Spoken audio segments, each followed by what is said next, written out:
And to be clear, actually, there's the history of this is a little interesting. But the Lumbee were actually recognized by the U.S. Congress in 1956. Isn't that right, Chief? But right here, we got to deal with what's called the termination era of Indian policy, where that was rolled back. And so we've got to right that wrong. And so this legislation does it.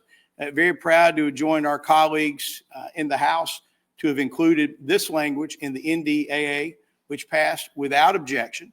And that says a lot. And so I think a lot of folks recognize it very simply is the right thing to do. I know many of these folks standing behind me personally. I got to know them when I was in the state legislature, got to forge friendships, got to really know the community as well, and really understand the history. And if someone makes just a pure study of the history of the Lumbee, looks at the facts, it is absolutely undeniable.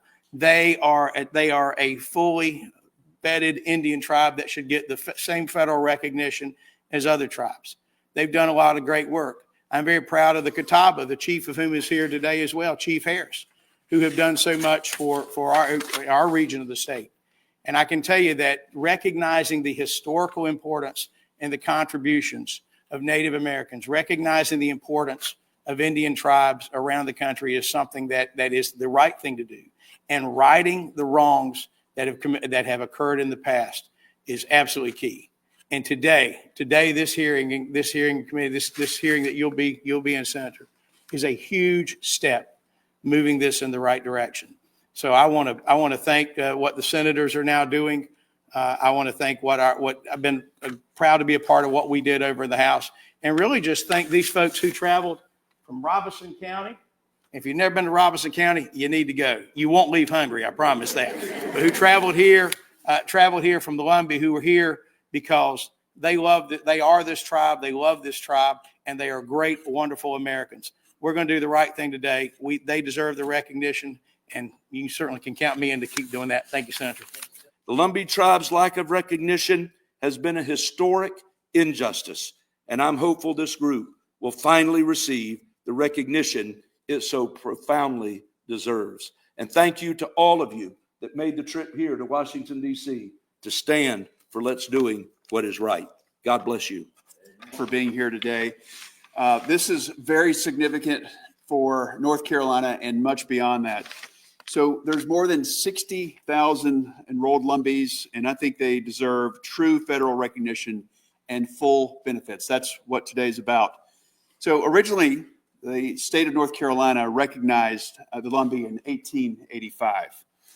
But in 1956, Congress, this place right here, it denied Lumbee benefits that every other federal recognized tribe receives. And I don't think that's right. And this is about fixing that.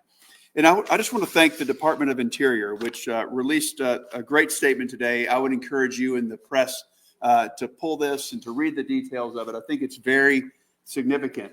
But there's something, and when I talk to other tribal leaders from other tribes, one of their concern is the diminishment of their rights and benefits. So there's a very key line here that I want to draw your attention to. It says, recognition of the Lumbee tribe through S-107 does not diminish the rights or status of currently federally recognized Indian tribes. I think that's very important.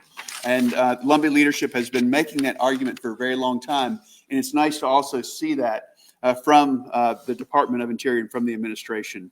I think this is something that's tremendously important. It's already passed. I've served in the House 3 terms, and it passed multiple times when I was there. And now we need to get this through the Senate, and we need to get this signed into law. So I want to thank you for your attention to this. I want to thank you for your patience and your diligence and your leadership. Chairman Lowry, thank you so much for being here, and for my colleagues in the House and the Senate. And remember, this is not a partisan issue. We have people from Democrats, Republicans, House, and Senate. So it's bicameral and bipartisan. And I think that shows how important this actually is. So let's get this done. Thank you all.